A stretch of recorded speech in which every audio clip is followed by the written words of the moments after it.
Am I the asshole for telling my colleague that she basically called her newborn daughter Luigi? I'm using a throwaway because my mail contains mentions of the company I work for and some personal pictures. I'm an Italian woman who works for an Italian company that has a close working relationship with a few American companies. More specifically, I am the Italian liaison of a kinda big department in one of these companies.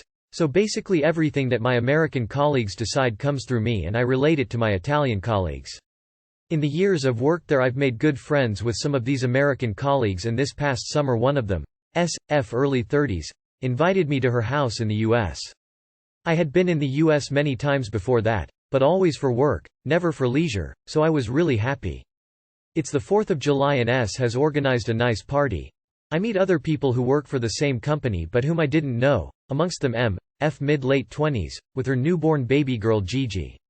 I'm not big on children so I mostly ignore the baby, but I talk to M for a while and with other people too.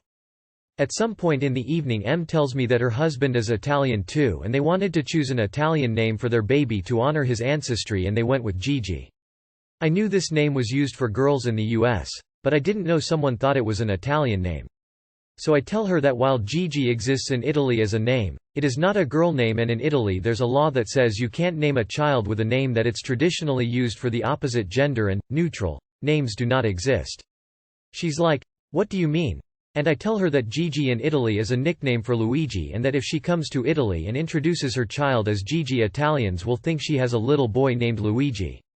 At this point poor M starts wailing, sobbing that I'm just being mean. I'm making fun of her, I'm jealous of her. Saying that her daughter is not named after a stupid video game character. I tell her that Luigi, and Mario too for that matter, are completely normal Italian names, that have existed for centuries or even thousands of years before the creation of video games. This does not calm her down at all. M is having a nervous breakdown and someone calls her husband, who was at work, to come pick her up. They leave shortly after and I realize I've inadvertently ruined the party for everyone. Am I the asshole for telling this girl her baby's name is not what she thinks it is? Edit 1. Sorry everyone, I was a work. Yes, M's husband is not really Italian. Just has some ancestry. As far as I know he doesn't speak any Italian nor has been to the country, but M told me they wanted to visit with the baby in the near future. That's why I told her that if she introduces her newborn to Italians as Gigi they will initially think it's a boy. He doesn't even have an Italian-sounding name, he's named something waspy like John Smith Jr. Edit 2. So the general consensus seems to be that I should have read the room, and I agree. I don't generally hang out with mums and children, so I was a little out of my depth and I just thought that would have been funny trivia. Also M had been telling the group earlier that she was upset her maternity leave had ended so soon and hated not being with little Gigi all the time. I should have connected the dots. Edit 3.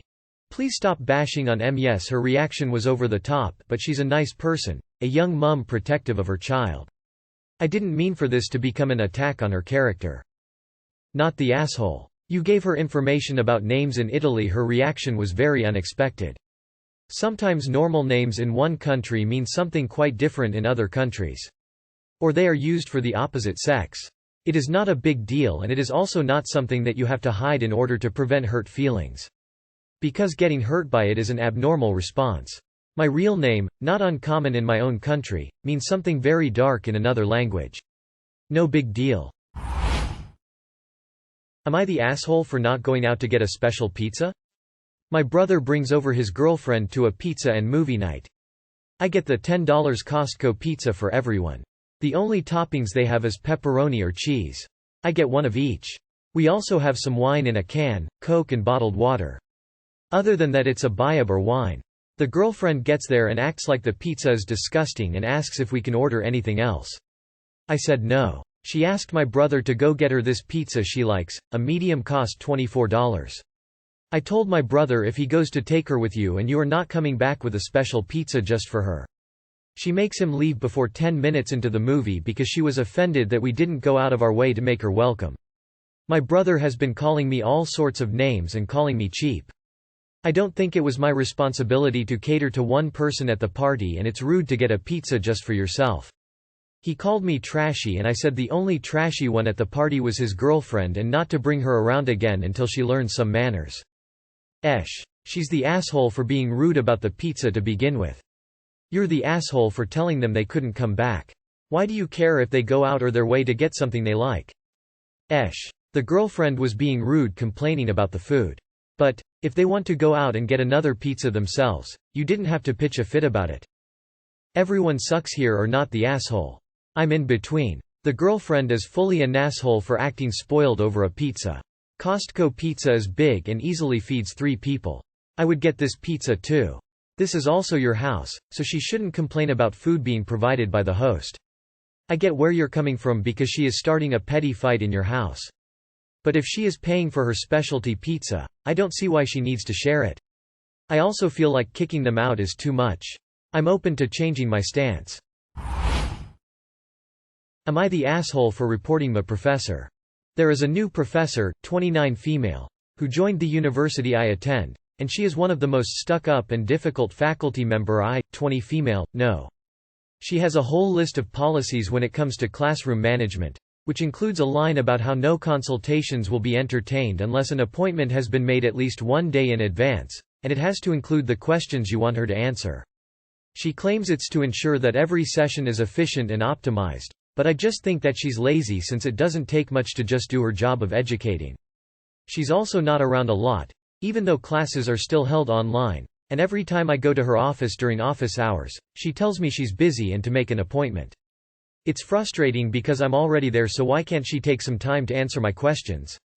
Recently, I waited until the end of the day to go see her. I expected it to be a maximum 10–15 minute discussion, and she told me that she was off work hours and to email her my questions. I was livid, and told her that she was unprofessional, as other professors did not treat their students that way. They were willing to put in more effort in their students' academic journey, something she didn't seem to care about. She asked how was her behavior unprofessional, since she is only contractually obligated to work until 6 p.m. and she made her instructions abundantly clear. I told her that it's her job to help me learn, and she countered back rudely, saying that learning was my responsibility, and she couldn't think on my behalf. I reported her to the dean, who definitely had a talk with her, since she's been even colder in class and doesn't engage with us the way she used to. She is even stricter, and refuses to be flexible like she used to be, citing university policies I didn't know existed. My friends who know what I did are pissed, because despite her attitude, she really did bend the rules for them whenever they went to her for help. You are the asshole. You shouldn't expect people to work outside of working hours for you, much less report them for it. I don't get it.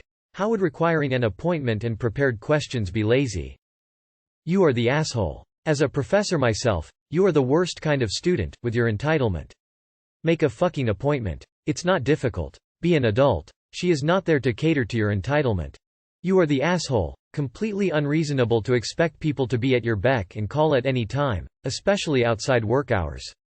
This would be like you walking up to your barber at home on a Sunday evening and demanding they cut your hair. Similarly, asking appointments is not at all unreasonable. Your professor presumably has many other demands on their time, and this allows them to dedicate a time slot to helping you. Plus, allowing her to pre-rear on what you are asking her for will help her help you. Update. Am I the asshole for calling the police on my fiance? First of all, thank you to those of you who offered kind words and solid advice. This update is likely to disappoint some of you, as it does me. My fiancé and I have been fighting solidly since before I posted my last thread.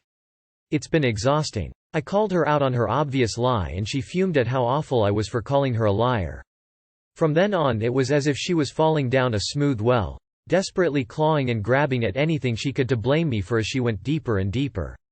I'm not a perfect man, but in this particular situation, I was an angel, so she had nothing to grab onto. I did a lot of soul searching, and I made a call that most of you will hate. I decided to bury the hatchet. I love her very, very dearly. I had no proof of a lie, and I wasn't too concerned about what she was really up to anyway. Our relationship is open, so even if she fucked around, I didn't care much. She still fought with me though. The fight continued to the point where she broke up with me, but not really, which was a common tactic she had used before. I called her on it and she fought with me still. I asked for space for a night so I could sleep off the exhaustion and she got upset and told me I was neglectful and selfish for not going to her and making up in person. I am stupid. I am aware of it. Even through all of this, I was apparently able to believe that what she said in emotion wasn't really her talking. Today I was having lunch. Money has been tight lately, for some reason, weird. So I flipped through my wallet to find my credit card, which was missing. Well, you see where this goes.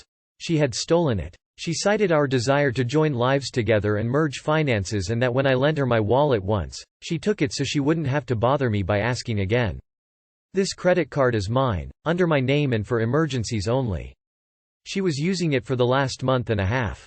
While she has been decent enough to pay back some of it, there was still a $1,500 balance on it that hasn't been paid. She says that it's here just as much as mine and resents me calling her a thief. A lot of the uses were spent at ATMs for cash withdrawals and some interesting ones at the casino. Those of you who guessed gambling were probably right on the money. At that point, I admit I lost it. I am a very calm person, but there was only so much denial of reality that I could take. It's still blurry, but I said a lot of horrible things to her and am in the process of evicting her from my life. I am canceling everything that is in my name that she is a part of, including the new phone line, canceling her car insurance and reclaiming my car that I gave her, and she has trashed. Apparently I can handle lies, cheating and secrets, but who knew theft was my line? Learning experience. Now thinking back, I can identify lots of sketchy shit that my love goggles blinded me to. But there's a pretty strict character limit.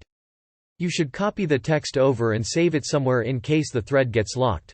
IDK if this subreddit allows separate thread updates. Worst case, update the old thread.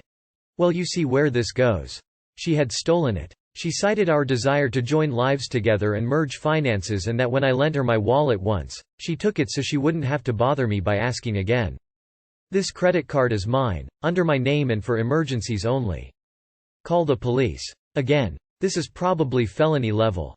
You dodge a bullet. It could have been way worse, especially we're gambling addicts. Better check your accounts more frequently and make sure she cannot touch anything. She's an extraordinarily toxic person. Citing a desire of merging finance to take the card had me flabbergasted. Like, this is not how teamwork works.